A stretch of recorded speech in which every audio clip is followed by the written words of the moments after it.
Hola y bienvenidos de nuevo al canal. Tras la visita al precioso castillo de Chenonceau, siguiendo el curso del río Loira, llegamos al castillo que inspiró uno de los cuentos de hadas más famosos. Y si te gustan nuestros vídeos, no olvides darle a like, suscribirte y activar las notificaciones para que sepáis cuando subimos un nuevo vídeo.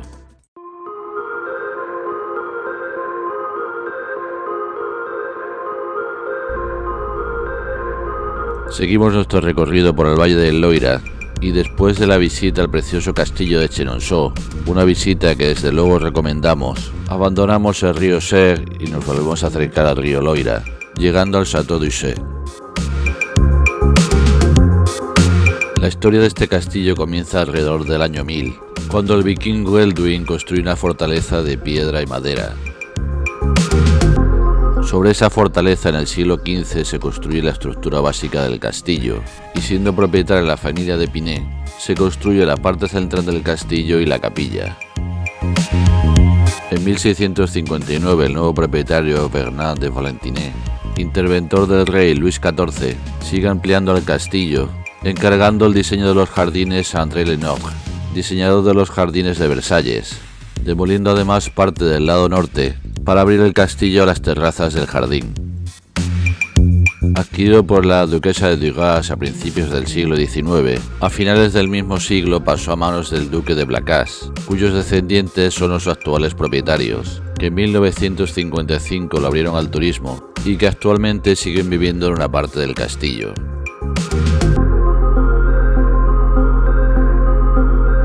Desde el parking gratuito situado frente al castillo, un corto paseo que nos lleva junto a los jardines diseñados por Lenotre, nos lleva al patio de armas donde comenzamos la visita accediendo por el vestíbulo, donde nos encontramos con una bonita escalera espiral del siglo XIX.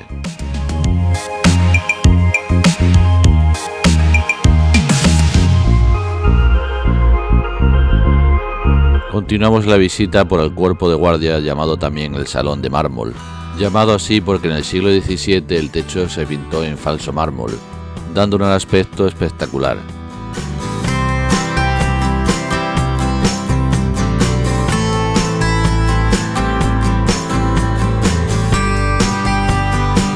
En las vitrinas encontramos objetos antiguos que pertenecieron a los dueños del castillo, así como una colección de armas y objetos orientales, principalmente de la India, que el antepasado del actual propietario trajo en el siglo XIX, y donde podemos ver además un curioso guerrero indio del siglo XVIII.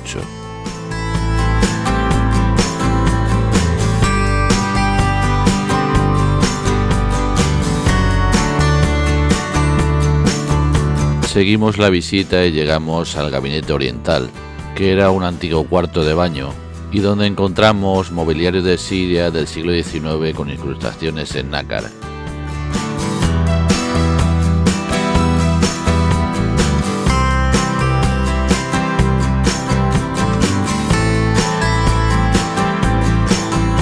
Pasamos a continuación al Salón Vauban, donde anteriormente estaba ubicada la capilla del castillo, un salón bellamente decorado con tapices de Bruselas del siglo XVI, que representan el episodio bíblico de David y Goliat, y muebles de los siglos XVI al XVIII, como un precioso gabinete florentino con cajones secretos del siglo XVII.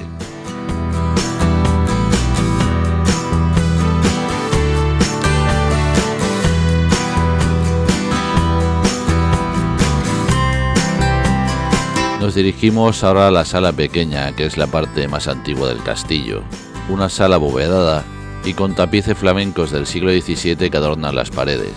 y desde la cual bajamos por un túnel a un espacio subterráneo excavado directamente en los cimientos del castillo, que servía de refugio durante las guerras y los tiempos revueltos. Pasando junto al antiguo sistema de calefacción del castillo, nos encontramos con varios documentos que relatan cómo en el año 1939, al inicio de la Segunda Guerra Mundial, el castillo es requisado para trasladar y preservar los tesoros de la Biblioteca Nacional, llegando las primeras cajas en abril de 1940, llegando a repartirse hasta 1500 cajas por el castillo, dotándolo incluso de medidas contra incendios.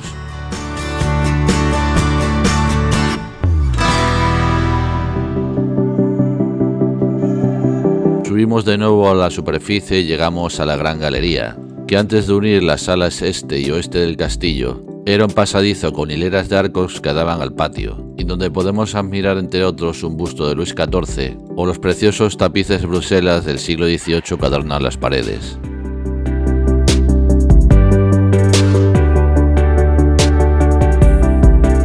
Atravesando la galería principal llegamos a la gran escalera, una hermosa escalera recta con barandillas de hierro forjado de inspiración italiana del siglo XVII,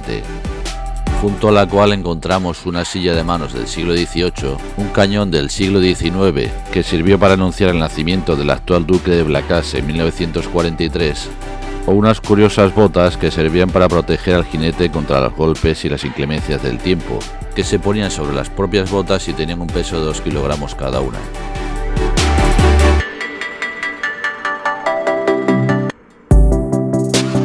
Antes de subir la gran escalera para acceder al piso superior, nos pasamos por el comedor, con muebles Luis XV y una bonita cubertería que sigue siendo utilizada por los propietarios, ya que, como comentábamos al principio, los mismos siguen viviendo en el castillo.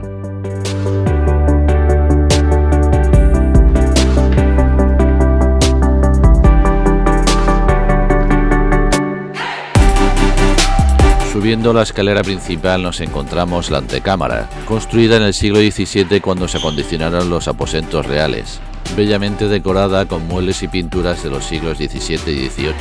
y donde nos encontramos una curiosa exposición de sillas y sillones de diversos siglos, y unas vitrinas donde se muestran las herramientas y las telas que se utilizaban para fabricar estos sillones.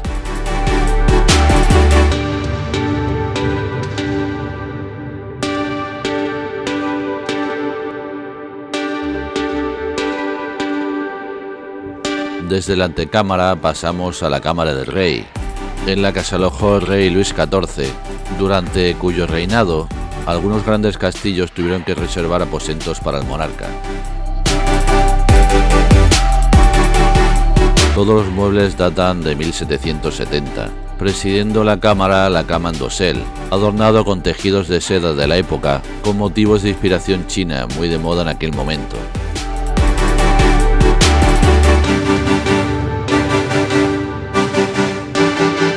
Abandonamos la suntuosa cámara del rey y nos dirigimos al patio de armas, donde nos encontramos un torreón que por unas escaleras nos lleva hasta el camino de ronda, desde el que tenemos una espectacular vista de los jardines. A lo largo de las estancias que recorren el camino de ronda, nos encontramos una representación del cuento de hadas de la Bella Durmiente, escrito por Charles Perrault, después de alojarse en el castillo en el siglo XVII, invitado por su amigo el marqués de Valentinet, comentándole en la correspondencia entre ambos que se había inspirado en el misterio del castillo para ambientar la Bella Durmiente.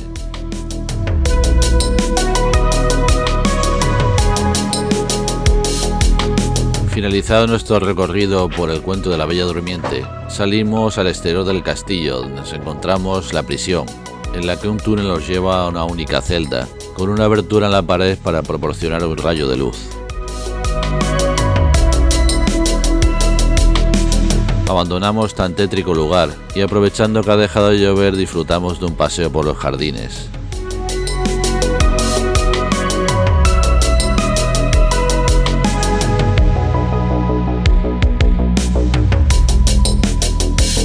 Tras el castillo nos encontramos el guardarnés, donde se exponen antiguos arneses y sillas de montar, y junto al cual se encuentran los establos, donde encontramos una exposición de diversos vehículos tirados por caballos, que van desde carros de paseo a carros para transportar las verduras de la granja al castillo, o un curioso carro del perro, diseñado para entretener a los niños pequeños.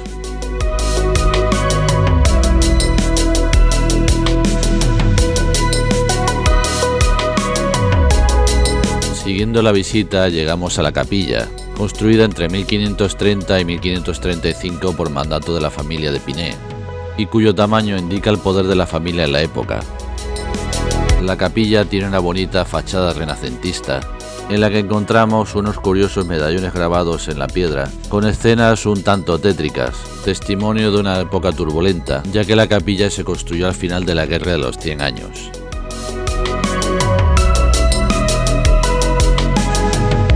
El el interior de esta capilla, que nunca fue desacralizada, se celebran bautizos y entierros de la familia Blacas, y algunos de ellos descansan en la cripta bajo el altar.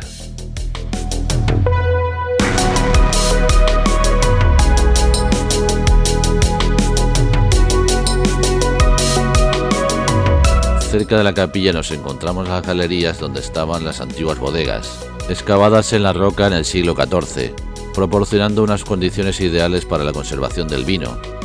remontándose la tradición vitivinícola de la región al siglo IV. Encontraremos una prensa de vino original y varios barriles antiguos, así como modelos de cera que presentan escenas tradicionales de la vendimia de la uva y la elaboración del vino, y donde finalizamos nuestra visita al Château d'Uzès, y donde por desgracia también tuvimos que dar finalizada nuestra visita al precioso Valle del Loira, ya que la previsión del tiempo era de fuertes tormentas para la siguiente semana, por lo que con mucha pena dimos por finalizado el viaje, que en un principio teníamos previsto alargar otros 4 o 5 días más, un viaje al Valle del Loira al que sin lugar a dudas volveremos para disfrutar de su belleza.